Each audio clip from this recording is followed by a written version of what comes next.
Hello everyone, welcome back to my channel. मैं हूं अंशिका सिंह। मैं आपको एक टेस्टी सी रेसिपी बता रही हूं, फ्रूट कस्टर्ड की रेसिपी। सबसे पहले हमें दूध ले लेना है। दूध को हमने पैन में इसे गर्म कर लेना है। आप अपने अनुसार इसमें दूध ले सकते हैं। कस्टर्ड पाउडर इस पर डलेगा। कस्टर्ड पाउडर हमने वेनिला फ्लेवर का लिया है। आप चाहें तो कोई भी फ्लेवर का ले सकते हैं या तो नॉर्मल भी यूज़ कर सकते हैं।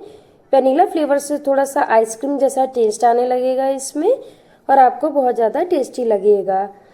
अब हमें कटोरी में हमने कस्टर्ड पाउडर ले लिया है और पानी की सहायता से हमें इसे मिक्स कर लेना है। देखिएगा इसमें लम्स ना आए, नहीं तो दूध में हमारा इसमें जमा जमा हो जाएगा। कस्टर्ड हमारा बिल्कुल भी अच्छा नहीं लगेगा। हमें पानी की सहायता से इसे हमें घोल तैयार कर लेना है। इसे ही पतला आप इसे घोल रखिएगा। इसमें हमें अभी इसको दूध में डालना है। अब हमारा जो कस्टर्ड है वो मिक्स हो गया है। अब आप इसे देख सकते हैं। अब इसमें हमें स्वाद अनुसार अपना चीनी डाल देना है। इसमें दूध में जितना आपको मीठा पसंद हो, ज़्यादा मत डालिएगा, नहीं तो बहुत ज़्यादा मीठा हो जाता है। आपको जितना चीनी इसमें चाहिए होगा उतना ही चीनी डालिएगा। अब अब इसको हमको मिक्स कर लेना है। कस्टर्ड पाउडर को हमें धीरे धीरे इसमें डालते जाना है और इसे हमें चलाते रहना है। आप इसको ध्यान से चलाते रहिएगा, नहीं तो हमारा कस्टर्ड बहुत जल्दी कॉर्नफ्लोर की वजह से जमने लगता है। तो हमने इसको धीमी आंच पे ही आप ऐसे ही मिक्स करते रहिएगा। अब इसको हमने मिक्स कर लिया है कस्टर्ड पाउडर को दूध के साथ। अब आप इसे देख रहे हैं ये गाढ़ा हो रहा है। अब इसको लगातार चलाते रहिएगा, नहीं तो कस्टर्ड पाउडर की वजह से जो दूध है हमारा नीचे चिपक जाएगा और वो जल जाएगा और इसका टेस्ट अच्छा नहीं आएगा। वैसे ही मिक्स करते रहना है धीमी आंच पे।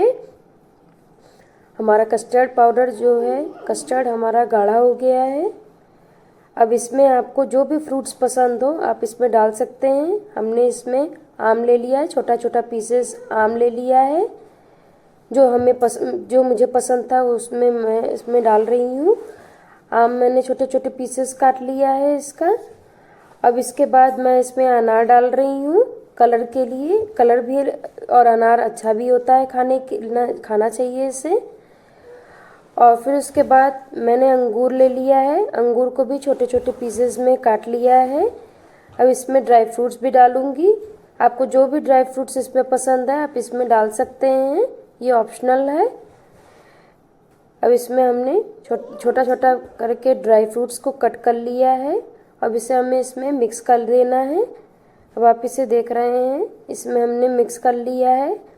अब इसमें हमें थोड़ा सा इसमें केसर भी डालना है। केसर से जो कस्टर्ड है वो बहुत अच्छा टेस्ट इसका आता है और स्मेल भी अच्छी आएगी। थोड़ा सा हमने केसर का धागा इसमें डाल दिया है। अब आप इसे देख रहे हैं, कस्टर्ड से बहुत ज़्यादा टेस्टी लगता है। गर्मियाँ आ रही है, आप भी इसे ज़रूर ट्राई कीजिएगा। मुझे बताइएगा। Do like, share and subscribe to my channel.